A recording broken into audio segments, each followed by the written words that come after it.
प्रणाम। आज के सत्संग में आप सभी का स्वागत है। ये सत्संग एक अच्छा अवसर है हम सभी साधकों के लिए आपस में आध्यात्मिक विषयों पे गहराई में जाने के लिए। किसी का कोई प्रश्न है तो वो भी बात कर सकते हैं, या किसी को कुछ कहना है तो अपने माइक को अनम्यूट कह के वो अपनी बात कह सकते हैं। तो कुछ प्रश्न आए हुए थे, मैं उनको यहाँ पे पोस्ट करता हूँ। आज जो प्रश्न आए थे और एक सुझाव था उसमें, पिछले सत्संग में हम उस पे चर्चा नहीं कर पाए थे कि दृष्टा विवेक के बारे में कृपया और बताएं। तो ये एक बहुत महत्वपूर्ण विषय है। दृग इसको कहते हैं। आदि शंकराचार्य ने भी इस पे एक कुछ श्लोक लिखे हैं, जिसको कहते हैं दृग दृश्य विवेक। दृग का अर्थ होता है दृष्टा, और दृश्य का अर्थ होता है जो भी कुछ दिख रहा है। तो दृग दृश्य विवेक या दृष्टा दृश्य विवेक, इसमें एक तो बहुत सुंदर से श्लोक है, और उसमें सारा सारा कुछ वर्णित है, और वो इतना इतना सटीक है कि आप हम सभी लोग उसको सामान्य ज्ञान में, अपने व्यवहार में बिल्कुल बिल्कुल स्पष्ट देख सकते हैं। जो अपरोक्ष अनुभव की हम बात करते हैं और थोड़ा सा तर्क, इन दोनों को अगर हम मिलाएं तो पूरा का पूरा ये जो दृष्टा दृश्य विवेक है, ये स्पष्ट हो जाता है। तो इसमें कुछ नियम भी है, ये यहाँ पे टाइप कर देता हूँ, क्योंकि ये नियम बहुत ही महत्वपूर्ण है अगर हमें इसको सही से समझना है तो। तो 4 नियम इसमें मुख्यतः समझे जा सकते हैं, और वो कैसे इसके साथ संबंधित है, उस पे भी हम एक-एक करके बात करेंगे। तो इसको थोड़ा-सा गहराई से समझने की कोशिश करते हैं कि दृग दृश्य विवेक होता क्या है। तो पहला कहा गया है कि जो वस्तु है, वो दृश्य है, और जो उसको देख रहा है, उसको कहते हैं। जैसे कि यहाँ पे अब जो दृश्य की बात जब हम करेंगे, तो उसमें जो भी इंद्रिय से अनुभव आते हैं, उनको दृश्य कहा गया है। तो अब जब हम देखने की बात कहेंगे तो वो केवल आँख से देखना नहीं होता, कान से सुनना, त्वचा से स्पर्श, और जिह्वा से स्वाद, ये सब भी दिखने में आ जाते हैं। तो एक ही शब्द का प्रयोग किया कि जो दृश्य है, उसको देखने वाला आँख है, यानी कि आँख जो है वो दृश्य से भिन्न है।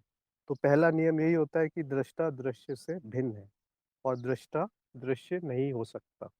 यहाँ से शुरुआत करनी, क्योंकि अगर आँख दृश्य है, तो फिर वो दृश्य को कैसे देख पाएगी? तो ये चरणबद्ध है। तो पहला चरण यही होता है कि हम कहते हैं आँख दृष्टा है, या दृष्टा अगर उलझन पैदा करता है तो हम बोल सकते हैं कि आँख से ज्ञान हो रहा है। आँख एक तरीके से सापेक्षिक रूप से दृष्टा है या ज्ञाता है, और दृश्य जो है, जो भी कोई वस्तु है वो दृश्य है। इसमें दूसरा नियम आता है कि दृष्टा एक है और दृश्य अनेक है। ये नियम सब पे लागू होता है। जैसे कि आँख एक है लेकिन वस्तुएँ बहुत भिन्न-भिन्न हैं। आपका जो सुनने की शक्ति एक है, सुनने की इंद्रिय एक है, पर जो ध्वनियाँ हैं वो बहुत अलग-अलग हैं। इसी तरह से स्वाद करने की जो वस्तुएँ हैं, जो खाने की चीज़ें हैं, बहुत अलग-अलग हैं, लेकिन जिह्वा एक है। दूसरा नियम है कि दृष्टा एक ही है, दृश्य अनेक है। फिर तीसरा नियम है कि दृश्य हमेशा बदलता रहता है। ऐसा नहीं है कि वो एक जैसा रहेगा। जैसा हम लोग ज्ञान मार्ग में जानते हैं कि जो बदलता नहीं है तो उसका अनुभव होना ही संभव नहीं। तो दृश्य हमेशा बदलता है और दृष्टा कभी नहीं बदलता। या ये कह सकते हैं कि दृश्य जो है वो अनित्य है और दृष्टा नित्य है। फिर चौथा नियम भी है कि दृष्टा दृश्य को जानता है और दृश्य दृष्टा को नहीं जान सकता। अब ये चारों नियम बहुत मौलिक है, परंतु गुरुजी ने इसको, जो 3 दिवसीय कार्यक्रम है अभी, वो अंग्रेजी में प्रकाशित हुआ है। हो सकता है कुछ दिनों में ही वो हिंदी में भी प्रकाशित हो जाएगा। तो वो बहुत प्रभावशाली कार्यक्रम है 3 दिवसीय। उसमें भी ये 2 नियम उन्होंने कहे हैं कि जो दृश्य है वो परिवर्तनीय है, और दृष्टा अपरिवर्तनीय है, पहला नियम। और एक और नियम है कि दृष्टा जो है दृश्य से भिन्न है। वो दृष्टा को देख नहीं सकता, दृष्टा दृश्य को देख सकता है। तो अब हम आगे चलते हैं। तो पहले हमने देखा कि वस्तुएं अनेक हैं और आंखें एक है। ये पहला नियम, पहला कदम हो गया। फिर दूसरा है, जब हम देखते हैं कि आंखों में भी परिवर्तन हो रहे हैं और उनको भी देखा जा सकता है, और आंखें अपने आप में कुछ नहीं देखती, तो उसको देखने वाला मन है। कि कभी आंखों की दृष्टि मतलब बिना चश्मे के देख सकते हैं, कभी चश्मे के साथ ही आप देख सकते हैं। तो इस तरीके से आँखों में जो परिवर्तन होते हैं, उसको भी देखा जा सकता है, और उसको देखने वाला मन एक है। अब केवल आँखें नहीं है यहाँ पर, आँखें हैं, कान है, नाक है, जिह्वा है, और जो भी 5 इंद्रियाँ जो हम बोलते हैं मुख्य तौर से, और सूक्ष्म इंद्रियाँ भी हैं। तो उन सबको जो देखने वाले ये सब अलग-अलग इंद्रियाँ हो गई, हर इंद्रिय में बदलाव हो गए, परंतु मन एक हो गया। वैसे ही एक और अनेक का नियम यहाँ लागू हो गया और आँखें मन को नहीं देख सकती, पर मन आँखों को देख सकता है। तो वो नियम भी यहाँ लागू हो गया। आँखें परिवर्तनीय है और सापेक्षिक रूप से आँखों के सापेक्षिक रूप से मन अपरिवर्तनीय है। और आँखें जो हैं अ, वस्तु हो गई यहाँ पे दृश्य हो गई और मन दृष्टा हो गया। तो ये दूसरा चरण हो गया। तो यहाँ पे भी आप देखेंगे कि चारों के चारों नियम एक साथ लागू है।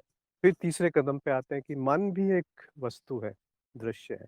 मन को भी देखा जा सकता है कि कभी उसमें किस तरह के विचार आ रहे हैं, कभी किसी और तरीके के विचार आते हैं, कभी भावनाएँ उत्पन्न होती हैं, कभी इच्छाएँ उत्पन्न होती हैं। इस तरह से बुद्धि, चेतना ये सब मन के अलग-अलग प्रक्रियाएँ जो हैं वो भी दिखती हैं।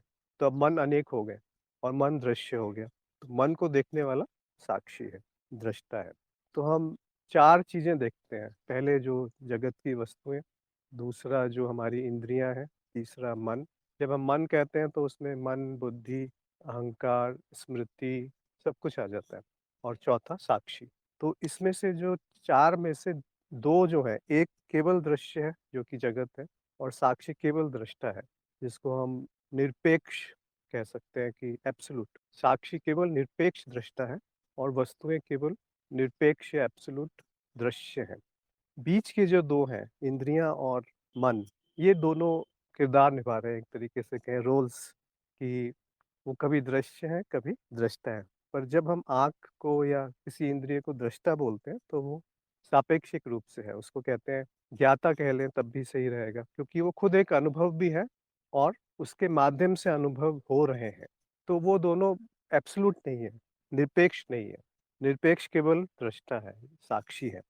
इस तरीके से हम इसको समझ सकते हैं कि ये चारों के चारों जो नियम हैं, कैसे दृग और दृष्टा में लागू होते हैं।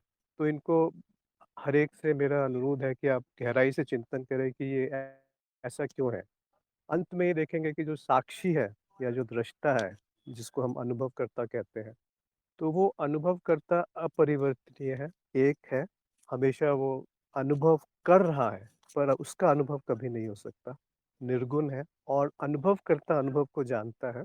कोई भी अनुभव की हुई वस्तु या परिस्थिति वो अनुभवकर्ता को नहीं जान सकता। तो इस तरीके से बहुत ही स्पष्ट हो जाता है कि साक्षी जो है, वो हमारा स्वरूप तत्व है। स्वरूप तो अगर हम अद्वैत में आएँगे तो दोनों ही हैं, यहाँ पर कि अनुभव भी है, अनुभवकर्ता भी है।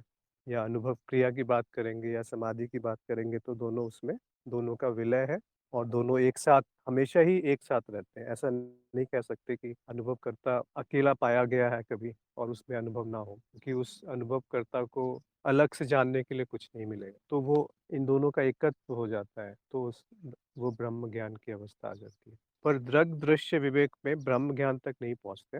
दृग दृश्य विवेक या दृष्टा दृश्य विवेक में केवल हम नीति नीति की एक प्रक्रिया करते हैं कि जो तत्व है, जो एब्सोल्यूट, जो परम दृष्टा है। परम शब्द भी यहाँ पे आवश्यक नहीं है क्योंकि परम का अर्थ होता है कि कुछ विशेष है, विशिष्ट है। वो विशेष नहीं है, परंतु ये जो 4 नियम है, अगर हम इन्हीं को अच्छी तरह से ध्यान से रख लें, अपने मनन में और समझ लें, तो सारी उलझन सुलझ जाती है। जैसे कि फिर से मैं दोहराता हूँ, दृष्टा दृश्य भिन्न है। इसमें किसी को कोई संदेह नहीं होना चाहिए कि दोनों अलग-अलग हैं। दृष्टा एक है, दृश्य अनेक है। दृश्य अनित्य है, असत्य है, परिवर्तनीय है, जबकि दृष्टा नित्य है, सत्य है और अपरिवर्तनीय है। दृष्टा दृश्य को जान सकता है, परंतु दृश्य दृष्टा को नहीं जान सकता। तो बहुत शक्तिशाली श्लोक हैं 1-2 जो आदि शंकराचार्य ने कहे हैं और वो इसी तरीके से कहा है कि जो दृश्य है वो लोचन नहीं है। यहाँ लोचन का अर्थ है आँख और जो लोचन है वो मानस नहीं है, मन नहीं है। और फिर कहा उन्होंने जो मनस है, अब मनस को वहाँ पे उन्होंने धृति शब्द यूज़ किया है, धी, बुद्धि। मतलब मन की भी जो पराकाष्ठा है, उसको धृति कहते हैं। जहाँ पर कि आप जो दिख रहा है, उसके परे देख सकते हैं, उसको धृति कहते हैं। जहाँ स्थिरता रहती है, बुद्धि या हम उसको चेतना कहते हैं या ज्ञान मार्ग, कि मैं अनुभव करता हूँ, मैं जो भी अनुभव हो रहा है उसका तत्व हूँ। वो जब आपके अंदर एक प्रत्यक्ष ज्ञान बना रहता है, स्थिरता रहती है उस ज्ञान में, तो उसको हम कह देते हैं कि धृति। या स्थित प्रज्ञ, बहुत अलग-अलग शब्द। देखिए, शब्दों में नहीं उलझना उलझना चाहिए, क्योंकि शब्दों को अर्थ देने वाला कोई है और शब्द अर्थ से भिन्न है, और अर्थ का भी कोई दृष्टा है कि अर्थ जो दिया जा रहा है, उस प्रक्रिया का भी कोई दृष्टा है। तो शब्द तो बहुत थोड़ा एक आगे कदम पे चले गए, तो शब्दों में ना उलझें, उसके पीछे जो संकेत है, क्योंकि जो परम स्थिति है, जो हमारी स्वाभाविक स्थिति है, हम उसको परम स्थिति भी कह देते हैं, परंतु वो हमारी स्वाभाविक स्थिति है, वो अवर्णनीय है, मतलब उसका वर्णन नहीं किया जा सकता, अचिंतनीय है, उसका सोचा नहीं जा सकता कि वो क्या है, परंतु वो हुआ जा सकता है। इसीलिए उस स्थिति में आनंद है। किसी ने दूसरे ग्रुप में पूछा था प्रश्न कि मैं साक्षी हूँ अभी, इसका क्या प्रमाण है? तो अलग-अलग चीज़ें हो सकती हैं, परंतु मेरे हिसाब से तो बहुत सुंदर प्रमाण है कि जो आपका स्वरूप है वो झलकना चाहिए आपके व्यवहार में, आपके सोच में, आपकी कण-कण में, रोम-रोम में, तब आप साक्षी हैं। और साक्षी कोई विचित्र सी स्थिति नहीं है कि आँख बंद करके बैठे हैं तभी हम साक्षी होंगे। आप अभी भी साक्षी हैं। क्यों साक्षी हैं? क्योंकि आप सुन रहे हैं, आप सुन पा रहे हैं, आप देख पा रहे हैं कि स्क्रीन में क्या लिखा हुआ है, आप खुशबू ले पा रहे हैं, तो वो कौन है? वही तो आप हैं, वही तो मैं हूँ, और वो एक है। जैसा कि हमने ऊपर देखा कि दृष्टा और दृश्य एक है, मतलब सॉरी, वो आगे ब्रह्म ज्ञान पे आ गए। देखिए, 2 चरण में हमेशा जाना चाहिए, नहीं तो उलझन पैदा हो जाएगी। जब हम दृष्टा दृश्य विवेक की बात करेंगे, तो हम यही कहते हैं कि दोनों भिन्न हैं, दृष्टा दृश्य नहीं हो सकता। और हम ये भी कहते हैं कि दृष्टा एक है, दृश्य अनेक है। दृश्य या अनुभव जो है वो असत्य है, और अनुभवकर्ता सत्य है, और दृष्टा दृश्य को जान रहा है, परंतु दृश्य दृष्टा को नहीं जान सकता। और हम 2 ही चीज़ें पकड़ में आती हैं, एक वस्तु, अब हमने जो इंद्रियाँ हैं और जो मन है और बुद्धि है, उनको भी वस्तु की श्रेणी में डाल दिया। तो केवल 2 ही चीज़ें रहीं, दृष्टा और दृश्य, यानी साक्षी और जो साक्ष्य है, जो दिख रहा है, जो देखने वाला और जो दिख रहा है। तो ये सापेक्षिक रूप से हम कहते हैं कि आँखें जो हैं वो ज्ञाता है, और बुद्धि जो है वो भी ज्ञाता है, परंतु दोनों जड़ हैं। ना आँखें कुछ देख सकती हैं, ना बुद्धि कुछ जान सकती है। तो ज्ञान, ज्ञाता, ज्ञेय, ये तीनों के तीनों वास्तविक नहीं है। ज्ञाता का अर्थ यहाँ पे होता है बुद्धि। हम लोग बुद्धि को, मन को मान लेते हैं कि वो तो सही है, वही तो मैं हूँ। जो मिश्रण है शरीर का और मन का, उस खिचड़ी को हम लोग बोल देते हैं कि ये मनोशरीर मैं हूँ। फिर हम, कई लोग तो शरीर को ही सत्य मान के अपनी ज़िंदगी चलते रहते हैं। परंतु जो थोड़ा-सा जिनकी बुद्धि प्रगति कर जाती है या प्रौढ़ हो जाती है, तो वो लोग देख लेते हैं कि नहीं, शरीर तो वस्तु है, क्योंकि शरीर का मैं अनुभव कर रहा हूँ, और केवल मन सही है। मन को वो लोग जड़ मानने से बहुत कतराते हैं कि मन कैसे जड़ हो गया। मन यानी मन, बुद्धि, अहंकार और स्मृति सब उसमें आ जाता है। तो चलिए आगे चलते हैं। रिहाना ने कुछ लिखा है कि, या पहले प्रश्न ले लेते हैं फिर आएँगे। सुरश्री का एक प्रश्न था कि उन्होंने कहा गया था कि गीता में जो पुनर्जन्म के बारे में उनका ये प्रश्न है कि ये बातें गीता में शास्त्र में लिखी गई हैं, लेकिन पुनः मनुष्य जन्म नहीं होगा, इसका अनुभव तो किसी को नहीं है, या प्रत्यक्ष ना तर्क, फिर ज्ञान मार्ग में हम इस सत्य क्यों मानते हैं? देखिए, इसमें एक छोटी सी त्रुटि दिखती है मुझे कि ज्ञान मार्ग में हम पुनर्जन्म को सत्य नहीं मानते, क्योंकि पुनर्जन्म किसका होता है? पुनर्जन्म होता है शरीर का। पुनर्जन्म का अर्थ है कि दोबारा से जन्म लेना। तो पुनर्जन्म तो वैसे होता ही नहीं है। शरीर भी कहाँ से आया है? 5 तत्वों से बना है और 5 तत्वों में विलीन हो गया। तो जो शरीर एक बार था, वो शरीर दोबारा तो नहीं आएगा। तो शरीर का भी पुनर्जन्म नहीं होता। जो मन एक बार था, मन भी उसी स्थिति में नहीं आता। एक अलग स्थिति रहेगी, एक अलग शरीर मिलेगा, और कारण शरीर जन्म नहीं लेता। आपके प्रश्न से मुझे ऐसा भी लग रहा है कि आप, अगर हम मान लें कि शरीर तो पुनर्जन्म नहीं होता, परंतु कारण शरीर तो जन्म लेता है, परंतु कारण शरीर भी जन्म नहीं लेता। कारण शरीर क्या चीज़ है?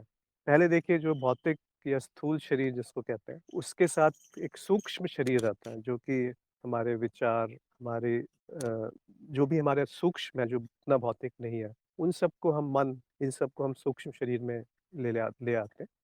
और कारण शरीर केवल संस्कार है, एक तरीके से संग्रह है इच्छाओं का, या स्मृतियों का बहुत सूक्ष्म संग्रह है। वो कैसे जन्म ले सकता? वो बीज रूप है, लिंग रूप है, तो वो जन्म नहीं लेता, वो केवल संबंध स्थापित करता है इस कृति से जिसको हम शरीर कहते हैं। तो वो पुनर्जन्म की माया का एक वीडियो है गुरुजी का, माया की श्रृंखला में, वो अवश्य देखें तो इसके प्रति जितनी भी धारणाएँ हैं वो मिट जाएँगी कि पुनर्जन्म किसका होता है, क्यों होता है, कौन उसका साक्षी है। अंत में तो जो साक्षी और अभी हमने देखा कि साक्षी और साक्ष्य या दृष्टा और दृश्य, आप इनमें से कौन है? अगर हम कोई भी पिछले सत्संग में भी हमने चर्चा की थी, तो कोई भी सरलता से बता सकता है कि नहीं, मैं दृश्य नहीं हूँ, क्योंकि दृश्य बदलता रहता है और मैं नहीं बदलता। अगर मैं दृश्य के साथ बदल गया, तो मैं दृश्य के बदलाव को नहीं जान पाऊँगा। इसीलिए मैं दृश्य नहीं हूँ, दृष्टा हूँ। परंतु जब हम अद्वैत तक पहुँचते हैं धीरे-धीरे, तो हम देखते हैं कि अनुभव जितने भी अलग-अलग तरह के अनुभव हो रहे हैं, वो एक ही तरह के हैं, मानसिक। और वो जो मानसिक अनुभव हो रहे हैं और जो उनको अनुभव कर रहा है, उसमें भी कोई दूरी नहीं है, उसमें कोई अंतराल नहीं है। तो इस पे मनन सभी को करना चाहिए कि क्यों कहा गया कि दोनों एक हैं। तो जब दोनों एक हैं, तो पुनर्जन्म जो है वो होता ही नहीं है। तो मेरी आपसे अनुरोध है कि आप उस वीडियो को देखिए, तो आपके सारे प्रश्न समाप्त हो जाएँगे इसके संबंध में। और उस पे विचार कीजिए, केवल ऐसा नहीं है कि वो देख कर के या सुन कर के मान लिया उसको। आप उस पे प्रश्न कीजिए कि ये कहा गया है तो इसमें कहीं न कहीं तो असत्य होगा, उसको उसको ढूँढना चाहिए। ज क्योंकि केवल गुरुजी ने कह दिया और हमने मान लिया, वो भी उचित नहीं है। गुरुजी ने कहा क्योंकि वो उनका अनुभव है। पर जब तक वो हमारा अनुभव नहीं हो जाता, तब तक तो हम उसको तोते की तरह बोलते रहेंगे, तो उससे कोई कोई लाभ नहीं होता। जैसे कि अगर किसी ब्रह्म ज्ञानी के घर में तोता है, तो वो हो सकता है मंत्रों का उच्चारण कर ले, परंतु उसकी समझ कहाँ पहुँची। तो जो गुरुजन कहते हैं, जो शास्त्रों में लिखा है, उनको भी प्रमाण नहीं माना गया है ज्ञान मार्ग पे। 2 ही प्रमाण है, अपना प्रत्यक्ष या परोक्ष अनुभव और तर्क। तो जो भी सुना, किसी से भी सुना, उसको हमेशा अपने अनुभव पे तोलना चाहिए, अपने अनुभव पे जाँचना-परखना चाहिए, तर्क से उसको जाँचना-देखना चाहिए। जैसे अभी हमने दृष्टा-दृश्य विवेक के लिए तर्क का भी उपयोग किया और अनुभव का भी उपयोग किया। सत्य में विशेषता यही होती है कि दोनों एक साथ होते हैं, पर एक साथ होते हैं का अर्थ है कि हमेशा वो वैसा ही रहता है। ये सबसे कठोर परिभाषा है और उसका अर्थ ये है कि वो अभी भी वैसा ही है, इस क्षण। अगर हम इस क्षण सत्य को नहीं देख पाए तो कब देख पाएँगे? क्योंकि जिस क्षण भी देखेंगे वो वही क्षण होगा जो वर्तमान का वो क्षण है। तो इस तरह से आप इसको समझ सकते हैं। फिर आनंद बोधि का एक और प्रश्न है कि यह भौतिक शरीर नष्ट हो जाता है, परंतु कारण शरीर रहता है। जिसने भौतिक शरीर लिया था, तो ज़रूरी है कि कारण शरीर को जन्म लेने के लिए नए भौतिक शरीर की ज़रूरत हो। किसी पुराने भौतिक शरीर में नहीं आ सकता, अगर आता है तो कैसे? ये भी उसी से संबंधित प्रश्न है जो सुश्री जी ने पूछा है। इसमें भी इनकी एक भ्रांति दिखती है कि कारण शरीर जन्म नहीं लेता, जो अभी हमने ऊपर चर्चा करी। कारण शरीर एक बीज रूप में, लिंग रूप में केवल उपस्थित है और वो बहुत ऊपर की परत है। उसको बुद्धि तक एक तरीके से तर्क से आप पहुँच सकते हैं या जान भी सकते हैं, वो आखिरी परत है, उसके ऊपर सब अज्ञेय है। हम कहते हैं अनुभव, अनुभवकर्ता, निर्गुण, परंतु जो निर्गुण है उसको कैसे जानेंगे? तो वो उसके ऊपर सब अज्ञेय है। उसके ऊपर सब आप पहुँच नहीं सकते कि मैं अनुभव कर लूँ कि अनुभवकर्ता कैसा है या दोनों एक कैसे हो रहे हैं, कोई प्रक्रिया दिख जाए, शुरुआत कहाँ से हुई, अंत कहाँ से हुआ, अनादि अनंत, माया, देवी, शक्ति, ये सब जो है ऊपर ऊपर है, नाद। ये सब नाद तो ख़ैर एक अवधारणा है, एक मॉडल है जिससे कि हम समझने की चेष्टा करते हैं कि अनुभव क्या है। परंतु जो हमारा प्रत्यक्ष या अपरोक्ष ज्ञान है, अपरोक्ष अनुभव यही है कि अनुभव हमेशा रहता है, अनुभव करता हमेशा रहता है। किसी भी परिस्थिति में दोनों का अभाव नहीं होता और दोनों एक साथ पाए जाते हैं। ऐसा कभी नहीं देखा गया कि एक है और दूसरा नहीं है। तो क्या निष्कर्ष निकलता है कि दोनों एक है, क्योंकि दोनों में कोई भेद नहीं है, दोनों अलग-अलग कभी पाए नहीं जाते हैं, कोई अंतर नहीं है, कोई अंतराल नहीं है, तो एक ही है। जैसे बार-बार वही उदाहरण आ जाते हैं, घड़ा और मिट्टी। अब घड़े को आप घड़ा बोल लो, चाहे कप बोल लो, चाहे कोई भी और नाम दे दो, परंतु रहेगा तो मिट्टी, छुएँगे तो मिट्टी, कहेंगे हम घड़ा। तो वो केवल नाम और आकार है, नाम रूप, जो अस्थि, भाति और प्रिय आनंद जो है, सच्चित आनंद, वो वो उसके ब्रह्म स्वरूप है और जो नाम रूप है वो काल्पनिक है, प्रतीति है। वैसे तो कल्पना और प्रतीति का जो अधिष्ठान है, वो मैं हूँ, वो ब्रह्मन है और ब्रह्मन में दोनों आ जाते हैं, यानी कि अस्तित्व जिसको कहा गया सरल शब्दों में।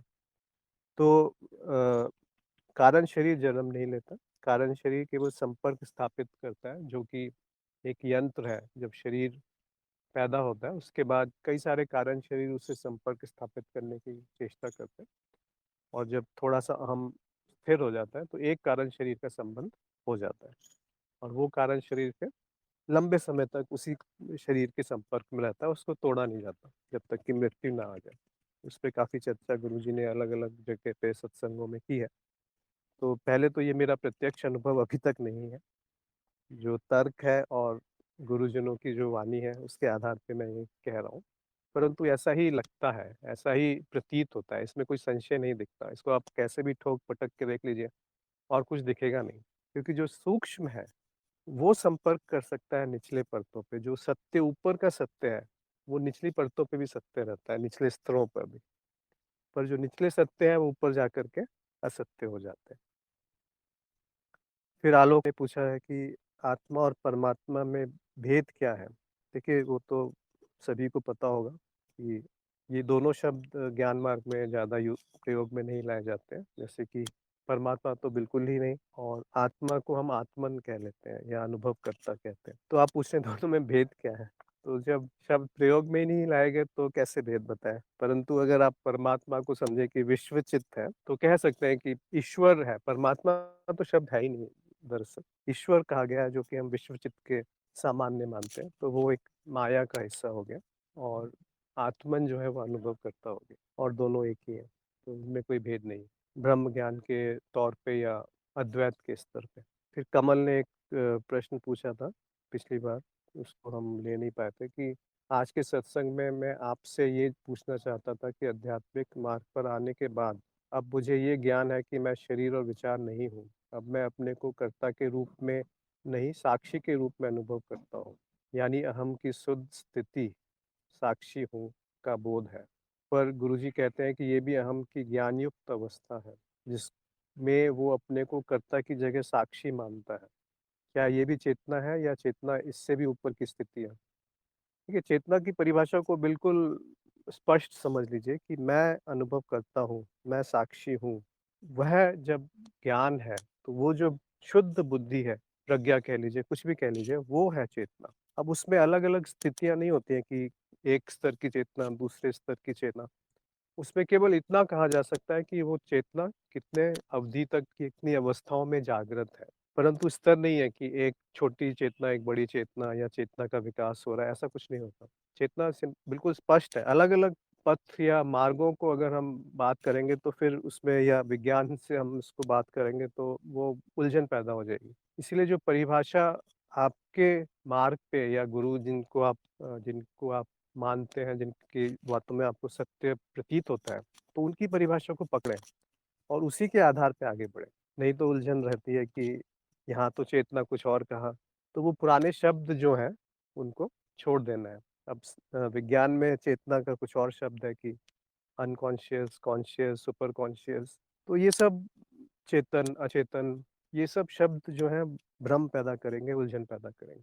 तो जो परिभाषा दी गई है, उसको स्पष्ट रख लें, केवल 10 8-10 परिभाषाएँ ही याद रखनी है। उनमें फिर बिल्कुल भी रत्ती भर का भी वो नहीं करना चाहिए। आप दोबारा से अपना एक रिवीजन कर लीजिए कि जो शुरू के 7-8 पाठ हैं ज्ञान मार्ग कार्यक्रम में, उसमें हर एक जो मौलिक शब्द हैं, उनकी परिभाषा स्पष्ट दी गई है। उनको लिख के रख लीजिए एक जगह और उनको कभी भी कोई भी उलझन हो तो उनको देख कर के आप उसके ऊपर आ सकते हैं। तो जो आप कह रहे हैं कि अहम की ज्ञान-युक्त अवस्था है। हाँ, अहम जो है वो सही कह रहे हैं आप क्योंकि अहम अलग-अलग जगह पे स्थित हो जाता है। तो जब अहम इसमें अनुभवकर्ता में स्थित है, तो चेतना है या हम उसको साक्षी कहते हैं। परंतु ये मत समझिए कि इसके ऊपर भी कुछ स्थिति है। ये सबसे ऊँची या उच्चतम स्थिति है बुद्धि की, जिसमें बिल्कुल शुद्ध बुद्धि उपलब्ध है। इससे ज़्यादा शुद्ध आप चाहें कि इससे ज़्यादा भी शुद्धता आ जाए, तो वो संभव नहीं है। ब्रियाना ने पूछा है कि कारण शरीर एक होता है और वो कई शरीरों को संचालित कर सकता है। मतलब मेरा इस दुनिया के अलावा भी और शरीर हो सकता है, पर हमें महसूस नहीं होता। महसूस तो महसूस शब्द जो है वो ज्ञान मार्ग का नहीं है, क्योंकि आप या तो उसको जानते हैं ऐसा है या जानते हैं ऐसा नहीं है। तो आप कह रहे हैं कि कारण शरीर एक होता है और वो कई शरीरों को संचालित कर सकता है। हाँ, ये सही है। कारण शरीर एक ही समय में एक से ज़्यादा शरीरों से संपर्क में रह सकता है, जिसको हम कहते हैं समानांतर विकास। अब ये भी मेरा प्रत्यक्ष अनुभव नहीं है, सब गुरुजनों से और तर्क से जो निकलता है, मैं उसके आधार पे इस प्रश्न का उत्तर दे रहा हूँ कि जो कारण शरीर है, वो अपने को विभाजित कर लेता है और कुछ इच्छाएँ उसकी एक जगह प्रकट होती हैं और पूरी होने की संभावना है और कुछ इच्छाएँ किसी और जगह, किसी और शरीर में, पर दोनों एक साथ घट रहे हैं। इसीलिए उसको समानांतर विकास को हम कह लेते हैं। मतलब मेरा इस दुनिया के अलावा भी और शरीर हो सकता है। मेरा क्या? आप मेरा से अर्थ है कारण शरीर का, कि कारण शरीर का शरीर तो नहीं होता, कारण शरीर का शरीर से संपर्क होता है। अगर हम भौतिक शरीर की बात करें या सूक्ष्म शरीर की बात करें, तो ये सही है कि एक ही कारण शरीर एक ही समय में 2 या उससे अधिक, 1 या उससे अधिक शरीरों से संपर्क कर सकते हैं। फिर आप पूछते हैं कि ये हमें महसूस नहीं होता। किसको महसूस नहीं होता? वो जो महसूस करने वाला है वो तो एक ही है। क्या ऐसा कोई क्षण है जब अनुभवकर्ता को ये ज्ञान नहीं होता कि अनुभव नहीं हो रहा है? या ना आप अगर बताना चाहें तो ज़रूर बताएँ क्योंकि इसमें थोड़ा-सा त्रुटि है। तो इस पे आप मनन कीजिए क्योंकि अभी आप तो चरण 4 पे हैं, तो मौलिक ज्ञान तो सब हो ही चुका है, आत्मज्ञान भी संभवतः हो ही गया है, तो साक्षी भाव में रहिए और ये इस पे मनन कीजिए कि ये जो प्रश्न है इसमें देखिए 3 तरह के प्रश्न पूछे जाते हैं। एक है कि कौतूहल में मतलब आप केवल अपनी जिज्ञासा कुछ कौतूहल है, कुछ जानना क्यूरियोसिटी उसको उत्तर चाहते हैं। दूसरा होता है कि कुछ है जो दर्शाना चाहते हैं कि मुझे बहुत ज्ञान है। तीसरे होते हैं केवल पूछने के लिए पूछना है, कुछ नहीं है क्योंकि वो समझते हैं कि उनको जो उत्तर दे रहा है उनसे बहुत ज़्यादा पता है। और चौथे हैं जो तड़पते हैं उस प्रश्न के लिए, उस प्रश्न को मनन करके उसको पूरी तरह से ठोक-पीट करके अपने अपने अपने मतलब उसके साथ समय व्यतीत करते हैं। और फिर उसमें कुछ त्रुटि दिखती है जिसका उत्तर उनको नहीं मिलता, उससे वो परेशान होते हैं, एक तरह की तड़प रहती है, फिर पूछते हैं।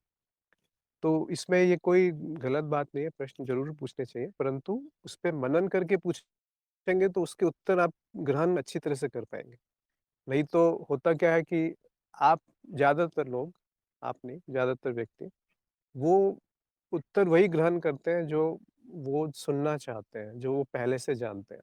उससे भिन्न अगर कुछ भी कहा गया, तो वो उसको अस्वीकार कर देते हैं, कि ये तो सही नहीं कहा गया। मैं किसी और से सुनूँगा, किसी और जगह पढ़ूँगा, किसी और ग्रंथ में देखता हूँ, क्योंकि मुझे तो ये पता है वही सही है। प्रश्न के साथ समय व्यतीत करना चाहिए और उसमें जब कुछ उलझन हो, फिर वो आगे पूछना चाहिए। परंतु इसका अर्थ ये नहीं कि प्रश्न पूछना ही बंद कर दें, प्रश्न ज़रूर पूछें, क्योंकि हम सब लोग मैं ज़्यादा जानता हूँ, आप कम जानते हैं, ऐसा कुछ भी नहीं है। मैं भी आपकी तरह से एक गुरुजी के साथ, उनके सानिध्य में शिक्षा प्राप्त कर रहा हूँ, तो हम लोग सब एक ही रास्ते पे चल रहे हैं, तो ज़रूरी नहीं है कि मुझे पता है। अगर आपको ज़्यादा कुछ चीज़ें ऐसी हैं जो मुझे कम पता है, आपको ज़्यादा पता है, तो अवश्य उनको साझा कीजिए। शिवम का एक प्रश्न है कि अश्विन जी प्रणाम, अगर बुद्धि की वृत्ति शांत हो जाए, तो क्या साक्षी को फिर भी अनुभव होगा? क्योंकि विषय के विश्लेषण के बिना उसका अनुभव कैसे होगा? बहुत अच्छा प्रश्न है कि अगर देखिए बुद्धि की वृत्ति नहीं होती, बुद्धि भी एक वृत्ति है। तो बुद्धि जो है वो एक तरह से उच्चतम परत है चित्त की, जो कि प्रौढ़ हो गई है, जो मैच्योरिटी आ गई है जिसमें। और वो जो है उस वृत्ति को भी साक्षी देख रहा है। अब आप पूछ रहे हैं कि अगर बुद्धि ही शांत हो गई, तो क्या होगा? तो साक्षी भाव आ जाएगा और वो भी एक अनुभव ही होगा। क्योंकि आप ये नहीं कह सकते कि अगर बुद्धि जब शांत है, तो कोई अनुभव नहीं होता। ऐसी तो बहुत सारी परिस्थितियाँ आती हैं जैसे कि निद्रा, जिसमें हम लोग जानते हैं कि बुद्धि काम नहीं कर रही क्योंकि कोई अनुभव, विचार भी उस समय शांत हो जाते हैं। तो इसका अर्थ ये नहीं कि वहाँ पे कोई अनुभव नहीं रहा। अनुभव तो है, या तो उसकी स्मृति नहीं है या फिर वो खालीपन का अनुभव है। तो खालीपन का अनुभव भी एक अनुभव है जो कि साक्षी देख पाता है। फिर आपने लिखा है क्योंकि विषय के विश्लेषण के बिना उसका अनुभव कैसे होगा? मतलब आप कह रहे हैं कि द्वैत नहीं है, तो उस द्वैत नहीं होगा तो अनुभव कैसे होगा? देखिए, अब हम द्वैत पे पहुँचे हैं तो 2 ही चीज़ें रहती हैं कि एक अनुभव है, एक अनुभव करता है। और वो दोनों हमेशा वही पाए जाएँगे, ऐसा नहीं है कि दोनों में से एक होगा, एक नहीं होगा। तो यहाँ पे बुद्धि को समर्पण की आवश्यकता है, जैसे अभी हमने चर्चा की कि कारण शरीर के ऊपर जो भी है, वो प्रत्यक्ष दिखेगा, परंतु वो आप उसके पीछे प्रक्रिया ढूँढने की कोशिश करें या क्यों होता है, कैसे होता है, पहले क्या आया, बाद में क्या आया, तो वो सवालों के उत्तर नहीं मिलेंगे। तो शिवम से मेरा अनुरोध है कि बुद्धि को थोड़ा-सा समर्पित कर दें, क्योंकि बुद्धि की एक सीमा है। सब लोग जानते हैं बुद्धि की सीमा क्या है, परंतु उस बुद्धि की सीमा को आप ये नहीं समझ सकते, ये नहीं कह सकते कि बुद्धि सब कुछ जान सकती है। अगर होता तो फिर बहुत आसान हो जाता ना, फिर गुरु की क्या आवश्यकता थी। कोई एक अपना अनुभव छाप देता किताब में और बुद्धि उसको समझ जाती और बात खत्म हो जाती। फिर तो गुरु शिष्य परंपरा जो वेदों में या हमारे देश में बहुत चलती है, उसकी क्या आवश्यकता है? छाप दीजिए सब कुछ। परंतु बुद्धि उसको नहीं पकड़ सकती जो मतलब वो खुद एक अनुभव है बुद्धि। जैसे कि चलचित्र का उदाहरण हम बार-बार लेते हैं। तो उस चलचित्र में जो चरित्र है वो कैसे जान पाएगा कि उसका निर्देशक कौन है उस चलचित्र का? चरित्र नहीं जान सकता ना, चरित्र तो एक खुद अनुभव है। या उस पर्दे पे बैठा हुआ चरित्र पर्दे में मुँह हिलता-डुलता चरित्र ये नहीं देख सकता कि कौन दर्शक उसको बैठ के देख रहे हैं। तो चलचित्र और पर्दे का उदाहरण केवल इसलिए दिया जाता है कि एक अनित्य है और एक सत्य है और दोनों एक ही हैं, दोनों में कोई भिन्नता नहीं है। जैसे घड़े का और मिट्टी का, आभूषण का, सोने का, जल का और तरंग का, उस तरीके से हम इसको समझ सकते हैं। तो बुद्धि को समर्पण की आवश्यकता है और समर्पण के बाद ही आगे कुछ प्रगति हो सकती है, नहीं तो उसमें उलझ जाते हैं। बहुत सारे पंडित तो हैं जो कि बुद्धि में उलझ जाते हैं। लगता है बुद्धि की एक और ख़ासियत है कि वो उसको लगता है कि वो समझ में आ गया, मैं मुझे ज्ञान हो गया, आत्मज्ञान हो गया, ब्रह्म ज्ञान हो गया। पर वो बौद्धिक स्तर पे है, शाब्दिक स्तर पे है। ना तो आप अपने तत्व को जान सकते हैं क्योंकि वो शून्य है, निर्गुण है और ना आप उसको बयान कर सकते हैं क्योंकि वो अचिंतनीय है, निर्वचनीय है। तो ऐसी तत्व को आप बुद्धि से कैसे पकड़ेंगे? इसका अर्थ ये नहीं कि ज्ञान मार्ग में बुद्धि की कुछ उपयोगिता नहीं है। ज्ञान मार्ग में बुद्धि की उतनी ही उपयोगिता है जितना कि एक काँटे से दूसरे काँटे को निकालने के लिए। बाद में दोनों को छोड़ना ही पड़ता है। नहीं तो कई जीवन या जन्मों तक बुद्धि में ही अटक सकते हैं। रियाना ने बीच में लिखा था कि आपसे पूछने से बातें ज़्यादा स्पष्ट होती हैं इसलिए बेझिझक पूछ लेती हूँ। मेरी भावना समझे त्रुटियों पे ध्यान ना दें। नहीं, नहीं, नहीं, नहीं, इसको आप गलत मत लीजिए। मैं तो कह रहा था कि एक एक तरीके के से खुद जब मनन करके हम किसी प्रश्न के उत्तर पे आते हैं, तो बहुत गहरा होता है। फिर उसका उत्तर अगर अंदर से ही आ गया, फिर आपको कभी उलझन नहीं होगी। तो हमेशा अपने ही अंदर खोजने की चेष्टा कीजिए और बेझिझक पूछें। ये तो सत्संग है ही, इसीलिए मैं अपने आप को आपसे भिन्न बिल्कुल नहीं समझता कि मुझे अधिक ज्ञान है और आपको किसी और को यहाँ पे जो भी सत्संग में हो सकता है मुझसे बहुत अधिक ज्ञान है और मैं बोल रहा हूँ वो सुन रहे हैं, इसका अर्थ ये नहीं कि मुझे उनसे ज़्यादा ज्ञान है। इसका अर्थ ये है कि मुझे बस एक अपॉर्च्युनिटी या बोल रहे हैं कि गुरुजी की कृपा है, उन्होंने कहा आप लो तो हम लोग, पर इसको आप जितना वो करेंगे, संवाद रखेंगे, उतना सभी के लिए फ़ायदा होगा। रिहाना ने पूछा है बुद्धि और ज्ञान में क्या अंतर है? इस प्रश्न का कौन उत्तर देना चाहेगा? यहाँ पे सत्संग में जो है, मैं उनसे अनुरोध करता हूँ कि वो टाइप करें, तब तक मैं ओम के प्रश्न पे आता हूँ कि अनुभव और दृश्य एवं अनु चलिए पहले इस प्रश्न को ही खत्म करते हैं। कोई बताना चाहेगा कि बुद्धि और ज्ञान में क्या अंतर है? क्योंकि मिलते-जुलते हैं दोनों, ऐसा भी नहीं है कि थोड़ा-सा बारीक अंतर है, पर क्या अंतर है? देखिए, जब भी इस तरह के सवाल आएँ तो आप परिभाषा पे जाइए, अभी हम लोग थोड़ी देर पहले परिभाषा में बात कर रहे थे। तो हमेशा आप परिभाषा पे जाइए, तो बहुत आसानी से आपको उत्तर मिलने शुरू हो जाएँगे। जैसे कोई उत्तर आपको पता भी नहीं हो, तो पहले आप सोचिए कि ये जो शब्द प्रयोग किए गए हैं, उसकी परिभाषा क्या है, उसकी मौलिक परिभाषा क्या है? और जब वो पता चलेगा तो बहुत आसानी से आप उसको पकड़ पाएँगे कि कहाँ पर उलझन है, कहाँ पर त्रुटि है। तो प्रज्ञा ने लिखा है, बुद्धि चित्त की परत है और ज्ञान अज्ञान का नाश है, मान्यता का टूटना है। बिल्कुल सही है, बहुत अच्छी परिभाषा इन्होंने दी है प्रज्ञा ने कि बुद्धि चित्त की एक परत है और ज्ञान जो है वो अब दोनों की परिभाषा ने पकड़ी है। और भी कुछ लोग टाइप कर रहे हैं तो मैं इंतज़ार करता हूँ। बुद्धि चित्त की परत है, सुभाष ने लिखा है। जी हाँ, वो प्रज्ञा ने भी वही कहा था। ज्ञान अनुभवों का संयोजन है। जी, ये तो परिभाषा बिल्कुल स्पष्ट है दोनों। अब इन दोनों में आप भेद समझिए कि बुद्धि जो है वो चित्त की परत है और ज्ञान जो है अनुभवों का संयोजन है। यानी कि अनुभव मौलिक है, पहले ये समझ लीजिए कि अनुभव मौलिक है।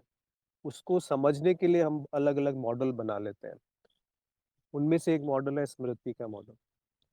पद्मजा ने लिखा है कि ज्ञान अनुभवों का संयोजन है जबकि बुद्धि तर्क द्वारा कार्य करती है। हाँ, बिल्कुल सही है। मीरा ने लिखा है कि बुद्धि सभी परतों के विकास का माप है। बहुत अच्छा। मीरा की परिभाषा एकदम स्पष्ट है और ज्ञान अनुभव संयोजन है। बिल्कुल, बहुत उत्तम।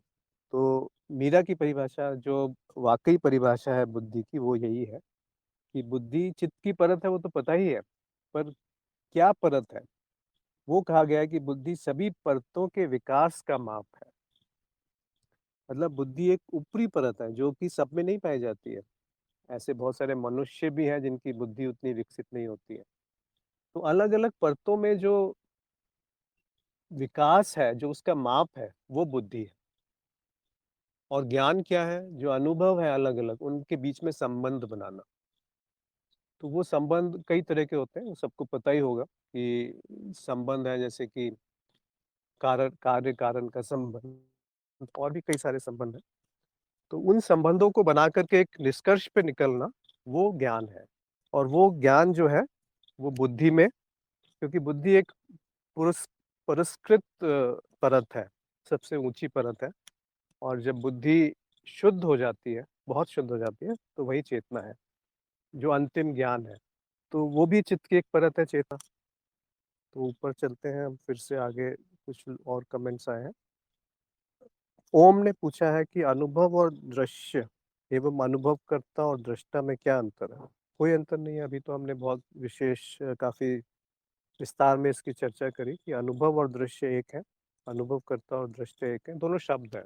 अगर आपको फिर संशय है तो ज़रूर पूछिए, परंतु मेरे को लगता है कि जो आज शुरू-शुरू में हमने दृश्य विवेक या दृष्टा दृश्य विवेक पे जो बात करी है, उसको आप दोबारा सुन लें अगर आप शुरू में नहीं थे, कि अनुभव दृश्य क्या है? दृश्य अनुभव दरअसल मौलिक है और दृश्य जो है हम जो इंद्रियों के पकड़ में आता है उसको हम दृश्य कहते हैं।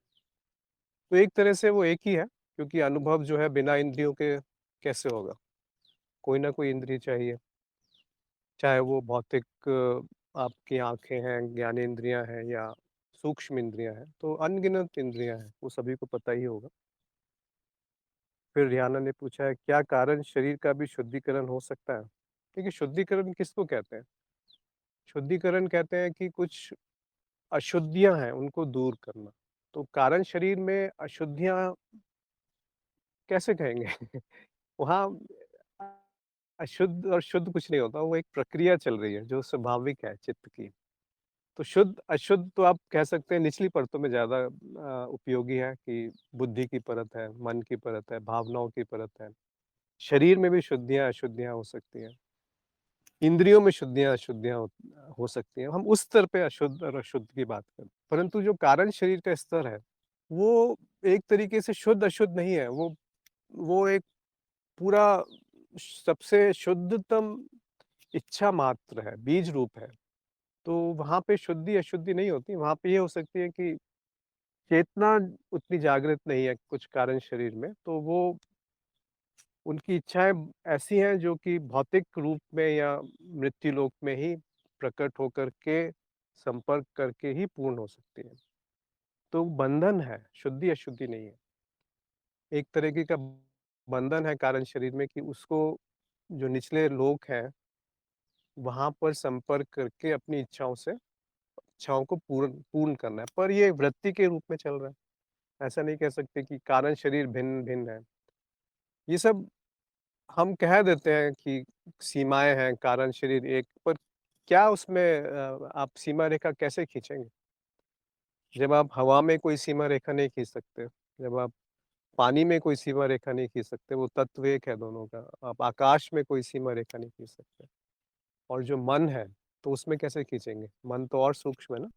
जैसे-जैसे सूक्ष्म होते जाते हैं तो सीमाएँ टूटती जाती हैं। तो जब आकाश, जो कि एक मिथ्या है वैसे तो, परंतु आकाश तो एक कल्पना है, अवधारणा है। आप पानी जो है उसमें कोई सीमा नहीं है। कौन-सा पानी कौन से पानी से भिन्न है? सब H2 वही तो है, उनका तत्व एक है। वैसे ही हवा में कोई भिन्नता नहीं है। तो मन जो इनका अनुभव कर रहा है, अभी हमने देखा था कि एक सापेक्षिक अनुभव होता है। जो मन एक ज्ञाता है इन तत्वों का, तो वो कैसे अलग-अलग हो गया? वो भी तो एक है। तो जब मन एक है, तो उसके ऊपर की जो परतें हैं बुद्धि और चेतना और सूक्ष्म, और उसके ऊपर जो है कारण शरीर, जहाँ बीज रूप में है, जिसके बारे में कुछ नहीं जाना जा सकता, सिवाय इसके कि वहाँ पे कुछ इच्छाओं का संग्रह है। तो शुद्धिकरण नहीं होता, इच्छा पूर्ति होती है। इच्छाओं को अशुद्ध नहीं मानना चाहिए। उन इच्छाओं के साथ आप क्या कर रहे हैं और क्या नहीं कर रहे हैं, वहाँ पर जो चेतना का प्रभाव है, वो आवश्यक है। नहीं तो अगर चेतना नहीं है तो आप कुछ भी करिए, उसका परिणाम जो है वो विपरीत आता है ज़्यादातर, और आप एक उलझन में, एक झंझट में फँसे रहते हैं, अज्ञान में डूबे रहते हैं। फिर आगे कहा है साक्षी भाव हमेशा रहता नहीं, इसलिए कुछ ऐसे भाव आते हैं। तो आप क्यों चिंता करते हैं कि साक्षी भाव हमेशा रहे? किसका रहता है? मेरा तो नहीं रहता, हो सकता है और भी बहुत सारे साधक जो आज इसमें हैं, उनका भी नहीं रहता।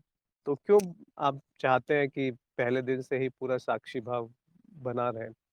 देखिए, साक्षी भाव के पीछे मत भागिए, अज्ञान के नाश के पीछे भागिए, तो साक्षी भाव अपने आप बनने लगेगा। जैसे-जैसे अज्ञान का नाश होगा, अशुद्धियाँ धीरे-धीरे निकल जाएँगी। अज्ञान का नाश, अशुद्धियाँ क्या होती हैं? अज्ञान को ही अशुद्धि कहते हैं। तो जैसे-जैसे अज्ञान का नाश होगा, तो साक्षी भाव स्वतः बनने लगेगा। पहले वो जागृत अवस्था में बनेगा, फिर स्वप्न में, फिर सूक्ष्म में और बाद में निद्रा में। तो ऐसा मत समझिए कि अगर अभी साक्षी भाव आ रहा है, जा रहा है, तो कोई बात नहीं। अगर पूरे 24 घंटे में 5 मिनट भी साक्षी भाव रहा, तब भी बहुत है। और दूसरी बात, जब ज़रूरत हो तब आ जाए, तब भी बहुत है। ऐसा नहीं समझिए कि ज़बरदस्ती उसको पकड़ के रखना है। वो भी एक तरीके की चेष्टा नहीं होनी चाहिए। साक्षी भाव चेष्टा से नहीं आता, संकल्प से आता है, समर्पण से आता है, कृपा से आता है। तो उसमें कोई प्रयास नहीं है वहाँ पे, कोई साधना नहीं है कि मुझे साक्षी भाव में लाना है तो 1 घंटा, 5 मिनट, आधा घंटा, 1 घंटा ध्यान में बैठना पड़ेगा, तभी मैं साक्षी भाव में आएँगे। देखिए, आप अभी भी, सभी लोग जानते होंगे और आप भी थोड़ी-सी कोशिश ध्यान दीजिए, तो आप अभी भी साक्षी तो अभी भी हैं, साक्षी भाव आ रहा है, जा रहा है। तो साक्षी भाव तो चित्त की एक परत है ना, तो वो तो वृत्ति में चलती रहेगी। अगर ज़्यादा देर रहेगी तो अच्छी बात है, नहीं रहेगी तब भी अच्छी बात है। जैसे बहुत बड़ी एक उलझन है लोगों के दिमाग में कि चित्त वृत्ति निरोध योग, पतंजलि जी ने तो कह दिया। अब उसको भाषा बदलते-बदलते ऐसा हो गया कि चित्त की जब वृत्तियाँ रुक जाएँ, तो योग है। ऐसा नहीं है, चित्त की वृत्तियों को रोकना नहीं है। तो चेतना या साक्षी भाव भी एक चित्त की वृत्ति है, तो उसको देखना है, रोकना नहीं है। उसको नियंत्रण में लाना है, उसको साक्षी भाव से चित्त की वृत्तियों को देखना है, तो वही योग है। और साक्षी भाव का अर्थ है, योग का अर्थ है कि कैवल्य।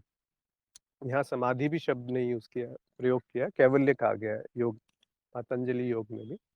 मतलब केवल एक है, उसको कहते हैं कैवल्य, जो अनुभव करता ही है और वो अनुभव करता मैं हूँ, ये कैवल्य है। और कैवल्य और अद्वैत और अनुभव करता एक ही है। तो योग मार्ग हो, ज्ञान मार्ग हो, भक्ति मार्ग हो, ध्यान मार्ग हो, सब एक है। अंत में सब एक जगह पहुँचेंगे। कुछ सीधे हैं, कुछ थोड़ा जैसे पगडंडियाँ होती हैं ना पहाड़ों में, घूम फिर के आते हैं, पर पहुँचना एक ही है। और ऊपर जैसे-जैसे लक्ष्य के नज़दीक पहुँचेंगे, आप देखेंगे कि कोई भेद नहीं रहता। ज्ञानी ही भक्त है, भक्त ही ज्ञानी है। ये है कि ध्यान जो है, भक्त और ज्ञानी लोग होते हैं, वो ध्यान उनको ध्यान की उतनी आवश्यकता नहीं होती है। ध्यान एक तरीके से शुद्धिकरण है, कि आपको ज्ञान तो हो गया परंतु अभी शुद्धि नहीं हुई, तो ध्यान करते हैं, परंतु वो आवश्यक नहीं है। अगर ज्ञान हो गया तो ध्यान स्वतः रहता है, जिसको हम कहते हैं कि मुझे अपने होने का ध्यान। मुझे अपने होने का ध्यान कोई विशेष रूप से तो नहीं करना ना, मैं तो हमेशा ही मैं हूँ, ये जाना जा सकता है। फिर रियाना ने पूछा है, ये तो बात कर ली हमने। हल्दर ने कहा है कि दृश्य जब विलीन होता है दृष्टा में, तब केवल शुद्ध, कोई नहीं रहता, सिर्फ होता है। बिल्कुल, बिल्कुल, बिल्कुल, बहुत सुंदर। हल्दर ने जो कहा है एकदम सही कहा है। दोनों एक हो जाते हैं, जब विलय हो जाता है, उसी को हम अनुभव क्रिया कहते हैं। और वो अनुभव क्रिया परम स्थिति है, आनंद की, प्रेम की। और साक्षी भाव में होने का अर्थ यही है कि वो बिल्कुल झलकता है आपके साथ, आपके सामने, हर हर क्षण। प्रज्ञा ने कहा है, ज्ञान से बंधन से मुक्त किया जा सकता है। किस संदर्भ में कहा है? कारण शरीर बंधन है, वो टूट सकती है। हाँ, बिल्कुल। रिहाना ने कहा है कि सही कहा, साक्षी भाव पर ध्यान नहीं देती तो उसी क्षण आ जाता है। देखिए, साक्षी भाव के साथ यही है कि जब आप जान गए कि मैं साक्षी भाव में नहीं हूँ, उस क्षण साक्षी भाव होता है।